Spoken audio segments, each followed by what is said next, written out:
One of the nation's oldest power sources, hydropower, is key to building a 100% clean energy future. But today, less than 3% of the nation's multi-purpose dams are used to generate electricity. However, the U.S. Department of Energy estimates that adding generation to existing non-powered dams could add 4.8 gigawatts of reliable, renewable electricity to the grid by 2050. I've been in the industry over 30 years. I can't see hydro not being part of this transition into a zero carbon power industry fleet. So I just see us as having to keep reinvesting in hydro, invest in new hydro opportunities to allow this integration to happen and to be a part of the integration. And I'm glad that DOE recognizes the importance and is enabling it to be a part of the grid transition. The Hydropower Production Incentives, led by DOE's Grid Deployment Office, provides funding to hydroelectric facilities that add or expand hydroelectric power generating capabilities or are constructed in an area with inadequate electric service. In October of 2023, DOE announced 66 hydro facilities would receive more than $36 million in incentive payments. These projects will provide numerous benefits across the country. In the city and borough of Sitka, Alaska, the Blue Lake Project received $2 million to support daily life in a small community. Sitka is an isolated grid, so only the people within Sitka get power from it. We have about 8,500 people at any given time. It serves our residents that live here year-round, it serves our businesses that are here year-round, and then any seasonal visitors that come in that use power. In a remote area like Sitka that is not connected to a larger grid, resource adequacy is of great importance.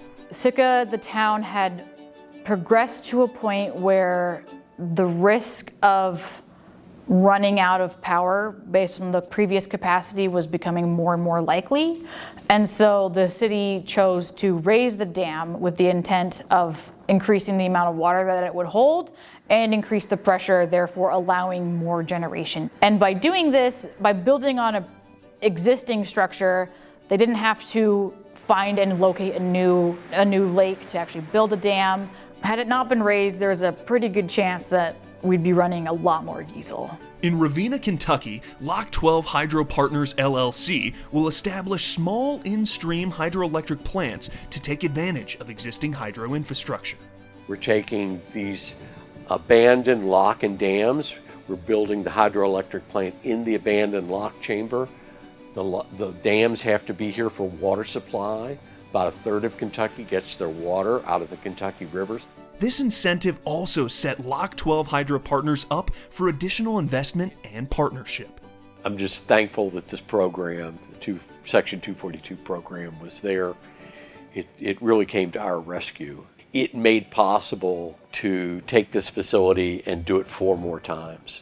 Obviously, we're using other programs, the PACE program, but to be able to give confidence to our investors, that was the critical piece.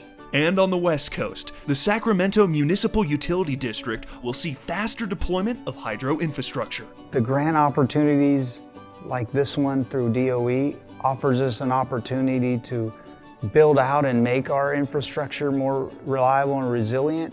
This funding allows us to speed those projects up. It allows us to take that funding and enhance the projects we wanted to do. Across the country, hydropower is only growing in importance, and the hydroelectric production incentives are helping to establish this renewable power's place in our evolving clean energy future. Visit energy.gov to learn more about the hydroelectric production incentives and payment selectees.